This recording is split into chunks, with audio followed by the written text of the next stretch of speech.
Hello पापा। नमस्ते। कोई परेशानी कोई ज़रूरत तो नहीं है ना? आप सब खैरियत से तो हैं ना? अजीब बात है, आज फिर बचपन याद आता है, जब हॉस्टल से घर तक खत लिखा करता था। सादर प्रणाम लिखना, समाचार लिखा करता था। अजीब बात है कि जब पैसे कम पड़ते तो कहीं से जुगाड़ कर लिया करता था। मांगता नहीं था। 11 साल का मैं अभी से भी ज़्यादा समझदार हुआ करता था। अजीब बात है। चिट्ठी में जगह कम पड़ जाती थी, इतना कूट कूट के भरा प्यार हुआ करता था। और जब बारी छुट्टियों से वापस आने की आए, हर रोया मैं हर बार करता था। रोक लेना था तब रोक लेना था तब मुझे कि देखो, दूरियां अब कितनी बढ़ गई हैं। धीरे धीरे हमारे बीच होने वाली बातें खत्म हो गई हैं।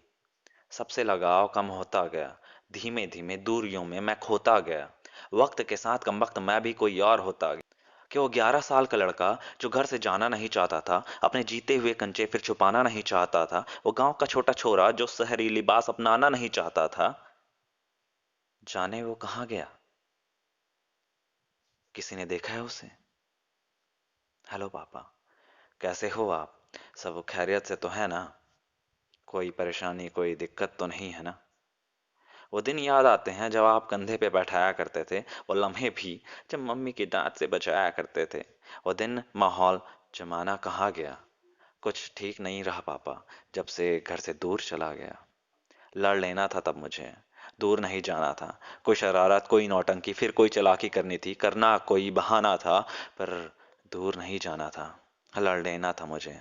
अब देखो, डिग्री परसेंट स्कूल का फर्क कहाँ होता है? आगे वही होता है जिसने मेहनत किया होता है। लड़ लेना था मुझे, दूर नहीं जाना था। हर महीने की 15 को आपका आना मुझे याद है। आपके चेहरे की सख्ती पर आंखों का गर्व भी याद है। पर धीरे धीरे वक्त बदलता गया, हम बदलते गए, दूर चलते गए। कम मुलाकातें हुई, कम ही बातें हुई। खत भी कम ही हुए, फिर खत्म भी हुए।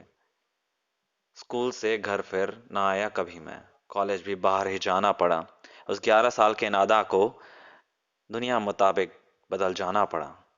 न डॉक्टर इंजीनियर सिपाही बना, न कर दफ्तर गुलामी सरकारी बना। देखा था पैसों के पीछे सभी को, पर मैं ना कोई कर्मचारी बना, न डॉक्टर इंजीनियर सिपाही बना। मैं तो आवारा राहों का राही बना। सबकी आंखों का गर्व शर्म में बदलते देखा है। मेरा फिर टूट के गिरना बिखरना याद है। और गुस्से में बातें बंद करना भी याद है। काश ऐसा ना किया होता। काश आके कह दिया होता, ये क्या हुआ मैं वो नहीं जो आम है। ये क्या हुआ आवारा कहते सब सरेआम है। क्या हुआ जो जेब में 4 पैसे कम होंगे, साथ होगा सबका, खुश तो वैसे भी हम होंगे। काश आके लड़ लिया होता। काश ना अकेले रह लिया होता। काश आके कह दिया होता। तो जब खबर आती तो इतनी देर ना हुई होती। पता है, कुछ बदलता नहीं, पर एक माफी तो मांग ली होती। दिल में कहीं अनकही सी बात कही होती। आकाश जो हम की ना सुनी होती। ये वक्त भी अजीब चीज है ना, कि खुशियों में बीते तो सदी एक पल भी नहीं, और गम में गुजरे तो हर पल एक सदी है। कुछ भी सही नहीं है पापा, जब अब आप नहीं हैं। मुझे आपकी इंसानियत, आपकी दुनियादारी याद है। सबकी मदद करना, आपकी दिलदारी याद है। अब तक मैं दुनिया के झंझटों से कंझटों से दूर सा रहा। ये क्या फर्क पड़ता है? पर अब मैं कोशिश कर रहा हूँ पापा। हाँ, शायद दुनिया को बदल ना सकूं, पर अगर मुस्कान ही आ जाए चंद चेहरों में मेरी वजह से, तो वो भी काफ़ी होगी। थोड़ी नफरत कम हो जाए दुनिया में मेरी वजह से, हाँ तो वो भी काफ़ी होगी। हाँ, शायद दुनिया ना बदल सकूं, पर शुरुआत मैं खुद से कर रहा हूँ। कोई दूसरा नहीं, पर खुद से ही बेहतर बन रहा हूँ पापा। आप जहाँ भी हो, सब खैरियत से तो है ना? कोई परेशानी जरूरत तो नहीं है ना? देखो ना पापा, मैं कोशिश तो कर रहा हूँ। हाँ, कोशिश तो कर रहा हूँ। मिस यू लॉट पापा।